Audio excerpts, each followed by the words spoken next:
Hello everyone, it's Shannon here for Waffle Flower Crafts. Today we're going to do a really simple technique of rotating your die cuts and then inlaying them.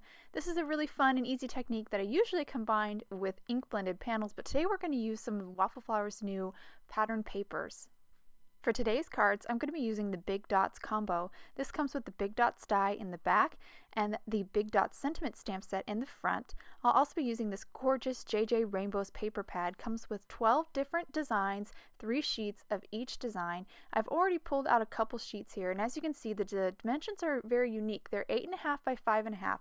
And if you just divide them in half, you get 2 A2 panels. So this paper pads, or the new paper pads by Waffle Flower, are just awesome for A2 card makers.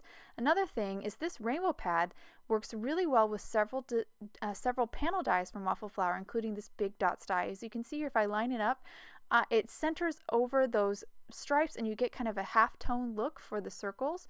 And as well as this striped paper, you can kind of get like full circles almost of different colors. But if I just slide it over to the other side of this striped paper, you can see I get again those kind of half-tone circles where the circles are 2 different colors and divided right in the middle. So I went ahead and split these 2 papers, or these 2 sheets, up to create 2 A2 panels and just kept one of the A2 panels.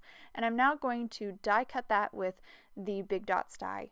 I simply centered the die onto this striped panel, ran it through my die cutting machine, and as you can see, the die cuts out a frame. I'm going to put that aside. I'm not going to use it for today's card, but I'm going to save it and use it for another one. And then I just popped out all the circles and kept them in a bowl to keep them separate. Now for the diagonal striped panel, I'm just going to again center the Big Dots die, then run it through my die cutting machine, pop out all the negatives, and put them in a separate bowl just so I don't get them mixed up, and then put that aside.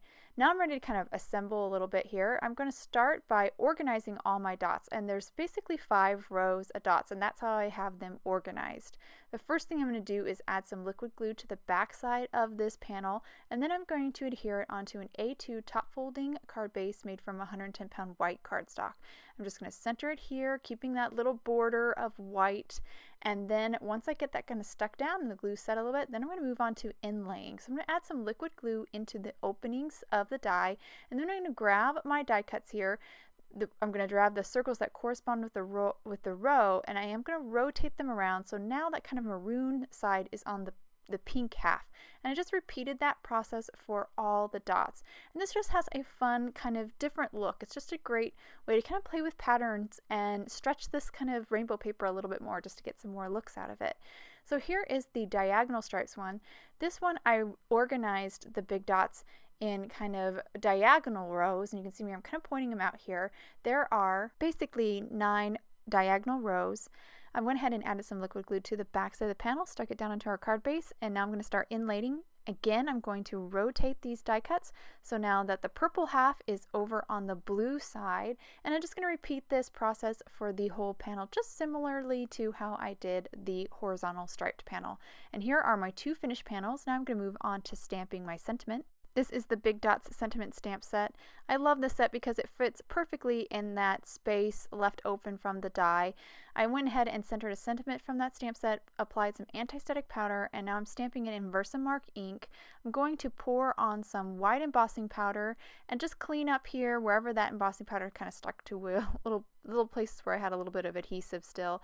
Just clean that up with the paintbrush, and then I'll heat set with my heat tool. And that will actually finish that card really clean and simple, but still lots going on thanks to all of our kind of pattern play. I'm going to repeat this process for my second card. Picked a different sentiment this time, but also stamped in Versamark ink, poured on some white embossing powder, and then heat set as well. And once I finish that, my 2 cards are done. And I'll hold these cards up to the camera so you can get a good look at them. I really love this technique, and I love how these cards turned out.